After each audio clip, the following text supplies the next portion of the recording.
Becky et sa mère ont décidé de partir à New York pour les vacances. Après une journée passée à visiter la ville, elles sont rentrées exténuées à l'hôtel.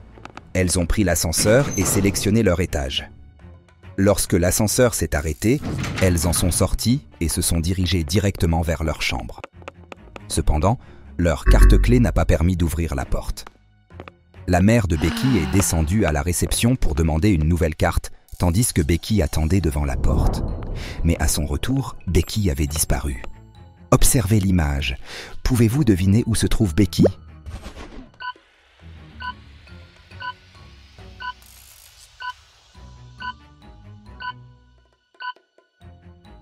Ce malentendu s'explique par le fait que Becky et sa mère étaient descendues au mauvais étage. C'est pour cette raison que leur carte n'a pas fonctionné lorsqu'elles ont tenté d'ouvrir la porte de la chambre. Il leur a fallu un certain temps pour s'en rendre compte. Les pauvres, elles devaient être épuisées. Amy se retrouve au milieu d'une pièce en flammes, avec du feu tout autour d'elle. Elle doit trouver une sortie. Mais la pièce est dépourvue de portes et de fenêtres, et il n'y a rien sur quoi grimper. Pourtant, en quelques secondes, Amy se trouve dans le jardin devant la maison après avoir complètement échappé au feu. Comment a-t-elle fait pour s'échapper ?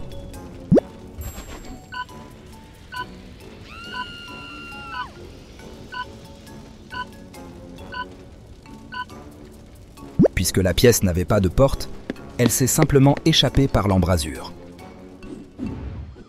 Pierre est accusé d'avoir volé une bague dans une bijouterie de luxe. Après avoir publié de nombreuses photos en ligne avec la bague, la police a réussi à le retrouver. Lors de son interrogatoire, il a affirmé que la bague appartenait à sa défunte épouse et a même montré une photo de celle-ci portant la bague. Observez la photo. Pouvez-vous déterminer si Pierre ment ?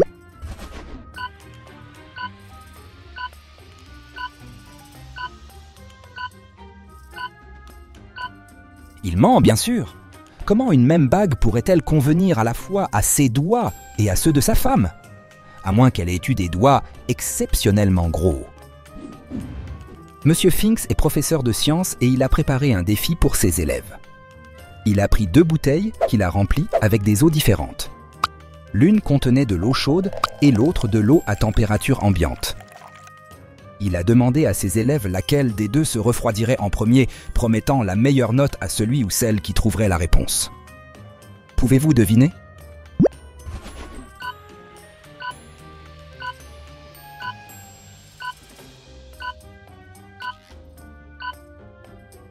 La bouteille d'eau chaude se refroidira en premier, car l'eau chaude a une densité plus faible. Cependant, les 2 bouteilles doivent être refroidies de manière identique, dans un réfrigérateur par exemple. Qui l'eût cru ?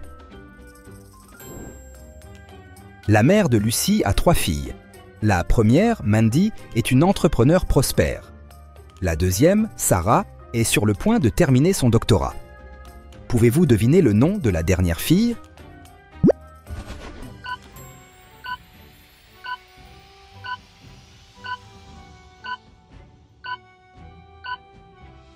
C'est Lucy. Toute l'histoire a commencé en mentionnant la mère de Lucy après tout. Le docteur Mallard menait une étude avec certains de ses patients. Pour sa nouvelle expérience, il a fait venir 2 jeunes garçons.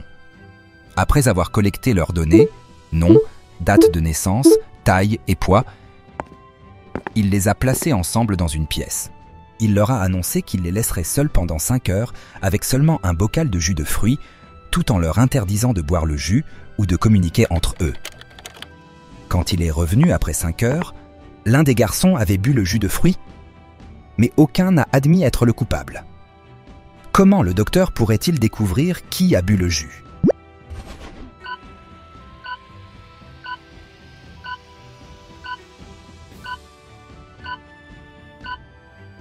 C'est simple.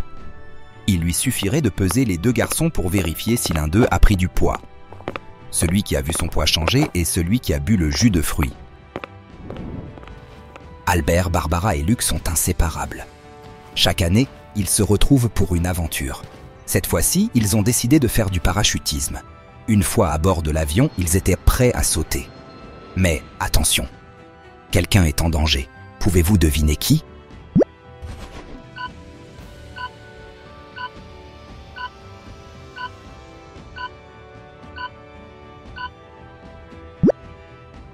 C'est Albert. Observez bien son sac. Il porte un sac à dos ordinaire au lieu du sac de parachute adéquat. Il était probablement distrait lorsqu'ils se sont équipés. Chantal organise une soirée jeu chez elle chaque mercredi avec ses amis. Elle prépare des boissons et des encas pour tous. Ce soir-là, elle avait même acheté un nouveau jeu de cartes pour s'adonner à leur jeu préféré. Chaque joueur tire 2 cartes et celui qui obtient la somme la plus élevée l'emporte. Dès la première manche, ils ont remarqué que la carte numéro 6 manquait. Après avoir révélé leur carte, il était clair qu'il n'y avait pas le moindre 6. Après quelques minutes, Chantal s'est mise à rire en disant qu'elle avait trouvé la carte. Pouvez-vous deviner où elle était ?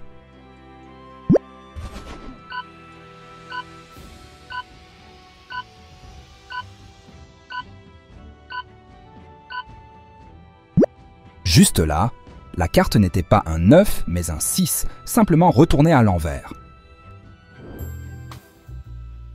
Ricky a bâti sa carrière sur la démystification des mythes. Un jour, le comité de surveillance du quartier l'a contacté au sujet d'activités étranges dans le vieux manoir abandonné de la ville. Les voisins signalaient des hurlements, et l'un d'eux prétendait avoir vu un fantôme déguisé en clown. Ricky s'est rendu sur place et a suivi les bruits jusqu'au grenier. Il a d'abord trouvé un haut-parleur cassé qui répétait une partie d'une vieille chanson. Puis, il a aperçu un costume de clown dans un placard ouvert avec une bombe de peinture en aérosol en dessous. Ricky a convoqué 3 suspects pour les interroger. Freddy, un cinéaste indépendant, a affirmé qu'il se trouvait hors de la ville pour un tournage. Bianca, une enseignante, a déclaré qu'elle était terrorisée par les lieux abandonnés et ne se prêterait jamais à une telle blague. Gabriel, un artiste, a expliqué qu'il préparait une nouvelle exposition et n'avait pas de temps à perdre en plaisanterie. Pouvez-vous deviner qui est le coupable ?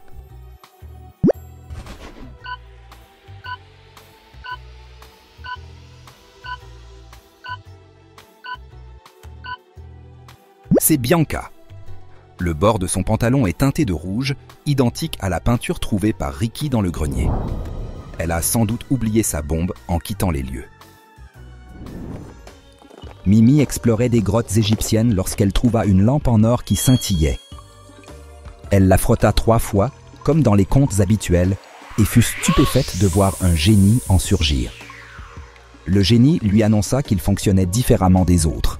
Pour obtenir ses 3 vœux, elle devait d'abord résoudre correctement une énigme. Il lui demanda « Si 11 plus 3 égale 2, combien font 8 plus 6 ?»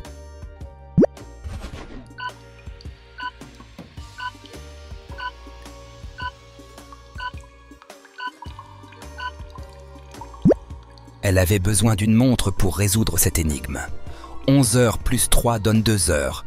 8 heures plus 6 donne également 2 heures. Ça fait beaucoup de 2.